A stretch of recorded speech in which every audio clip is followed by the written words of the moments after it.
साळोखेनगरमधील doctor D Y. Patil college of इंजिनिअरिंगच्या वतीनं शिवाजी विद्यापीठ आयोजित आंतरविभागीय पुरुष आणि महिला तायक्वांदो स्पर्धेचं यशस्वी आयोजन करण्यात आलं. या स्पर्धेत शिवाजी विद्यापीठाच्या कार्यक्षेत्रातील कोल्हापूरसह सांगली, सातारा, रत्नागिरी, सिंधुदुर्ग या जिल्ह्यातील खेळाडूंनी सहभाग घेतला होता. मान्यवरांच्या हस्ते स्पर्धेचं उद्घाटन करण्यात आलं.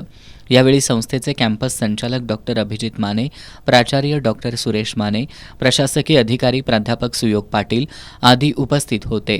पुरुष आणि महिलांचे विविध वजनी गटांमध्ये बाद पद्धतीनं सामने घेण्यात आले. मोठ्या उत्साही वातावरणात आज ही स्पर्धा पार पडली. स्पर्धेच्या यशस्वी आयोजनासाठी महाविद्यालयाचे प्राचार्य डॉक्टर सुरेश माने यांच्या मार्गदर्शनाखाली क्रीडा संचालक डॉक्टर सचिन पाटील, इतर महाविद्यालयांचे क्रीडा संचालक, पंच यांचं योगदान लाभलं. यावेळी निवड कमिटीचे सदस्य व्ही.बी. भागवत, गौरव चव्हाण, प्रमोद काचिवले उपस्थित होते, तर व्ही.एस. डफळे यांच्या निरीक्षणाखाली स्पर्धा पार पडली.